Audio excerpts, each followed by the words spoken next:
င်္ဂလာပါကျွန်တော်တီးရပါဒီနေ့ Rakuten password chain နေကိုပြပြပေးသွားပါမယ် password မေ့တဲ့လူတွေကဒီနည်းတိုင်းလေးဝင်ချင်းလို့ရသလိုဒီဗီဒီယိုလေးကိုဆက်ထားပြီးတော့နောက်မှချိန်လဲရပါတယ်ဒီနည်းကတော့အလွယ်ဆုံးနည်းပါကျွန်တော်ပထမဆုံး website ထဲသွားရပါမယ် My Rakuten လို့ရေးပြီးဝင်ရပါမယ်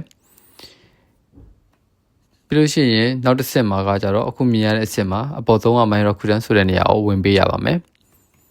ဝင်ပြီးရင်နောက်တစ်ဆင့်ကြောက်လို့ချင်းအခုအပေါ်ဆုံးကအနီအောင် login ဆိုတဲ့နေရာကိုဝင်ပေးရပါမယ်ဒီအဆင့်မှာကျတော့ကျွန်တော်တို့ကမေ့သွားတဲ့ password ကိုပြန်မှာမို့လို့ forget your password ကိုနှိပ်ပေးရပါမယ်ဒီအဆင့်မှာအပေါ်မှာ Gmail မိမိရဲ့ Gmail ထည့်ပေးရပါမယ် Rakuten လောက်ထုံးက Gmail ထည့်ပေးရပါမယ်ပြီးရင်အောက်မှာကျတော့ပေါ်တဲ့အတိုင်းပေါ့နော်အခုဆို FCG ဆိုတဲ့ဟာမျိုးတွေကိုဝင်တဲ့အချိန်မှာဘာပုံမလဲမသိဘူးပေါ်တဲ့ဟာအတိုင်းပဲအကြီးဆိုအကြီးကနန်းဆိုကနန်းအစင်တိုင်းပဲတော်တူတခြားရေးပြီးတော့ထည့်ပေးရပါမယ်ပြီးလို့ရှိရင်နောက်တစ်ဆက်မှာကျတော့သူကထည့်ပြီးသွားပြီမှန်သွားပြီဆိုလို့ရှိရင်ဒီ enter the email verification ကိုနှိပ်လိုက်လို့ရှိရင်မိမိရဲ့ Gmail ကိုဒီကုတ်စာကြောင်းကြီးလှမ်းပို့ပါလိမ့်မယ်အဲ့ရနေပြီးတော့ Gmail သွားပြီးတော့ copy paste လုပ်ပြီးတော့ပဲဒီအပေါ်ဆုံးရဲ့ verification ကုတ်မှာထည့်ပြီးလို့ရှိရင် new password နဲ့ပဲ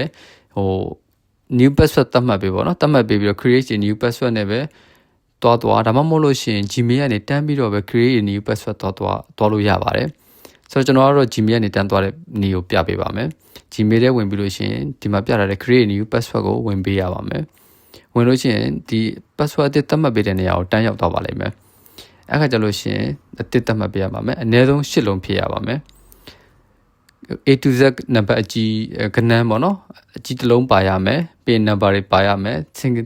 ဒီသင်္ကေတပေါ့နော် symbol တွေတစ်လုံးလုံးပါပေးရပါမယ်အနည်းဆုံး8လုံးဖြစ်ရပါမယ်ဆိုင်နေမှာဆိုလို့ရှိရင်တော့ဆိုင်မှာ6လို့ရှိရင်တော့6လုံးအနည်းဆုံးဆိုရပါတယ်ပြီးရင် create a new password နှိပ်လိုက်တာနဲ့တင်သတ်မှတ်ပြီးရင် create new password နှိပ်လိုက်တာနဲ့တင်မိမိအသစ်သတ်မှတ်ထားတဲ့